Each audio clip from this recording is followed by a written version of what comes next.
Assalamualaikum warahmatullahi wabarakatuh. Perkenalkan, kami dari kelompok 6 akan membahas tentang tanggung jawab sosial dan etika manajer. Perkenalkan, saya Salvin Jani Lukman, NIM S141900037. Selanjutnya, Sekar. Perkenalkan, saya Sekar Sari, NIM E141954. Perkenalkan, saya Adi Septian, NIM E141901. Perkenalkan, saya Ahmad Armansyah, NIM E14190083. Bisa langsung dimulai aja.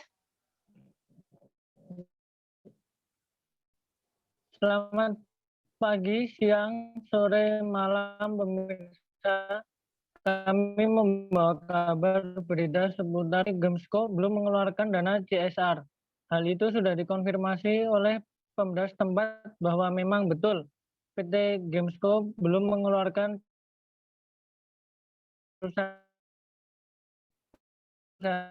sudah mencapai pasar internasional. Pemerintah daerah setempat sudah mengeluarkan surat peringatan. Jika sampai tenggat waktu yang ditentukan belum juga dilakukan, sanksi paling berat adalah pencabutan izin usaha oleh pemerintah. Hal ini menjadi perbincangan hangat di jagat sosial media karena PT Gemsco disinyalir telah membabat habis hutan masyarakat dan tidak mengeluarkan CSR sepeser pun. Sekian berita kali ini. Sampai jumpa 1 jam ke depan. Saya pamit undur diri. Salam satu cita.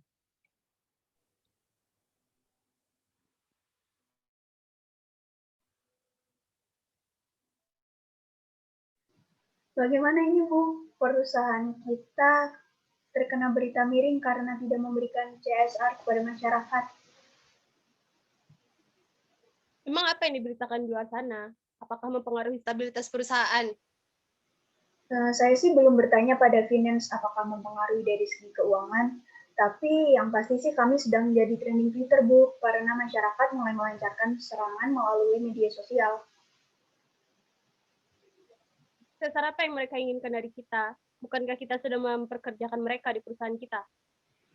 Sepertinya sih mereka menuntut perusahaan untuk mengeluarkan segelontar uang, Bu, yang diberikan cuma-cuma kepada mereka. Saya tidak tahu pasti sih apa yang diinginkan masyarakat, Bu. Bagaimana mungkin? Apa sumbangsi mereka terhadap perusahaan? Kenapa saya harus keluarkan uang secara cuma-cuma kepada mereka tanpa ada timbal baliknya kepada perusahaan? Tapi Bu, perusahaan kita tuh disinyalir sudah memberi dampak buruk pada lingkungan. Kalau kita tidak mengeluarkan CSR untuk masyarakat, bukankah citra kita di masyarakat akan menjadi semakin buruk? Apakah memang ini hanya untuk sekedar citra perusahaan? Saya tidak mau mengeluarkan uang secara cuma-cuma tanpa ada keuntungan untuk perusahaan. Mohon maaf ya Bu, sebelumnya.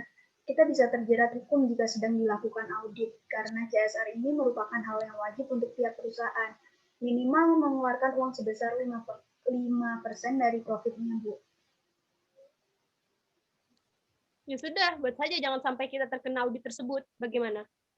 Produk kita memang tidak berbahaya, Bu, tapi seperti yang Ibu tahu, bahwa sawit memiliki citra negatif di masyarakat umum, karena mereka mengira kita membabat habis hutan. Otomatis kita menjadi perhatian publik, Bu, dan kita tidak bisa tinggal diam ketika perusahaan kita malah dianggap negatif oleh masyarakat, bukan? Ini kita laku saja dan sudah mencapai pangsa internasional.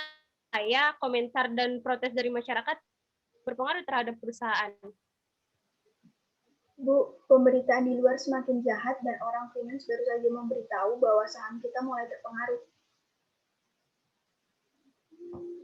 Bagaimana hal ini bisa mempengaruhi stabilitas perusahaan? Urgensi CSR tersebut. CSR ini bukan hanya terkait manfaat secara langsung ke perusahaan, Bu. Cara CSR ini uncountable. Ada pos yang harus kita keluarkan ke masyarakat sebagai bentuk tanggung jawab sosial kita, Bu.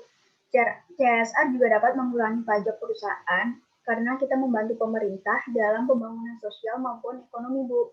Dan CSR ini tidak hanya sekedar mengeluarkan dana habis itu selesai, tapi juga dilakukan secara berkelanjutan, Bu. Jadi profit itu bukan nomor satu dalam CSR, tapi diharapkan ada dampak jangka panjangnya. Nantinya kelak nama perusahaan akan terangkat, citra baik terbentuk, dan semoga banyak yang akan membeli produk kita nanti, Bu. Jadi saya jangan berpikir untung rugi ya untuk CSR ini. Ya, betul, Bu. Jadi kita akan mengeluarkan CSR kan, Bu? Oke, karena ini sudah mengganggu stabilitas perusahaan, saya setuju untuk mengeluarkan CSR. Bagaimana menurut kamu bentuk-bentuk CSR tersebut yang dapat kita keluarkan? Karena kita bergerak di sektor perkebunan, saya mengusulkan CSR perusahaan tidak hanya ke tenaga kerjaan, tapi juga melakukan konservasi di sekitar perkebunan demi menjaga biodiversitas yang ada. Perusahaan juga bisa melakukan pengembangan sosial dan masyarakat, seperti membuat sarana prasarana untuk memudahkan masyarakat dan melakukan pelatihan yang dibutuhkan oleh masyarakat. Saya baru ada ide segitu sih, Bu. Bagaimana? Oke, saya setuju dengan konsepnya. Saya rasa kita bisa mencapai ke semua sektor, dari pendidikan hingga lingkungan hidup. Coba kamu diskusikan dengan tim kamu, dan kamu serahkan gagasan-gagasan yang kalian sudah buat. Saya tunggu secepatnya. Baik, Bu. Saya mohon undur diri. Permisi, Ibu. Kami sudah selesai dalam menyusun CSR yang akan kami keluarkan. Kapan sekiranya Ibu ada waktu dan dapat melihat hasil gagasan kami, Bu? Sekarang juga boleh, silakan. Baik, Ibu. Silakan, Adi.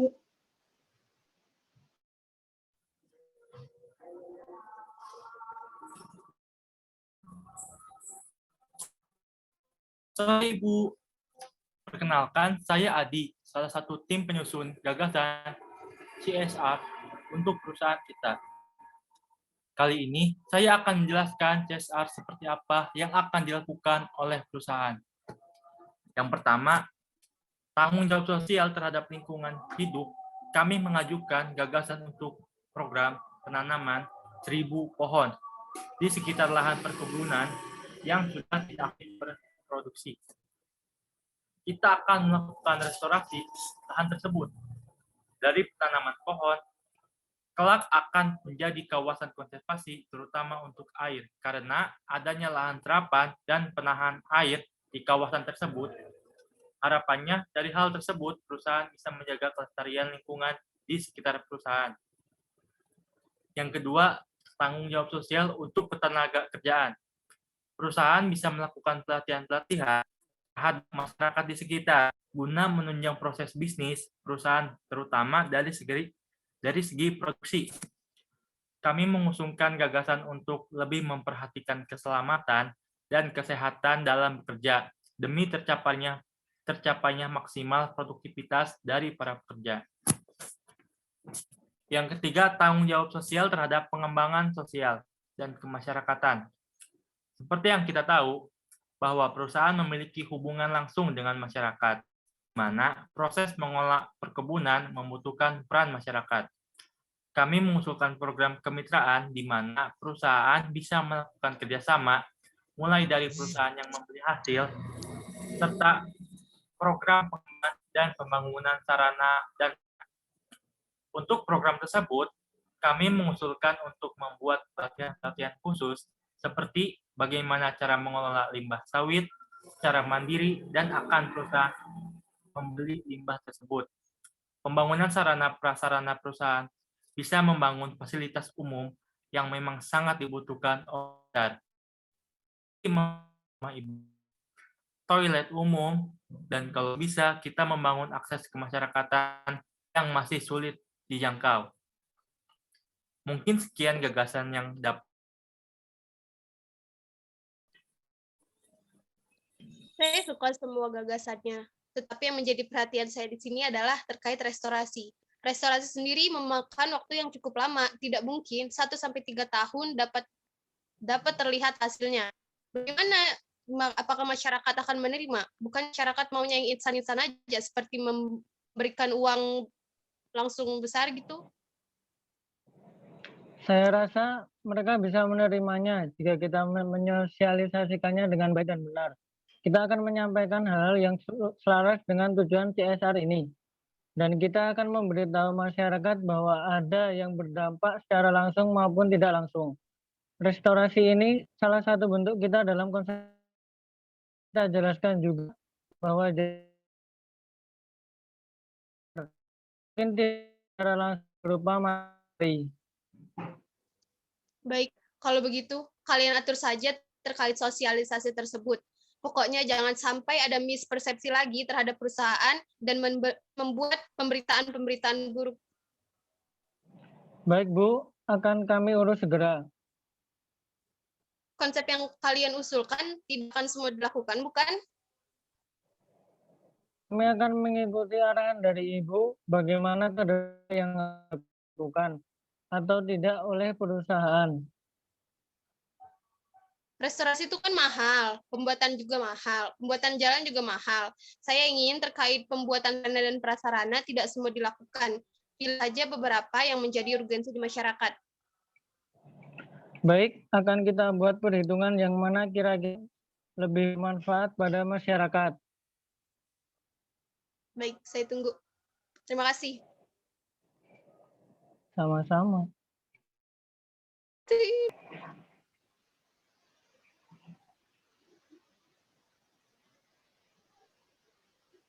Sekian reka adegan dari kelompok kami. Assalamualaikum warahmatullahi wabarakatuh.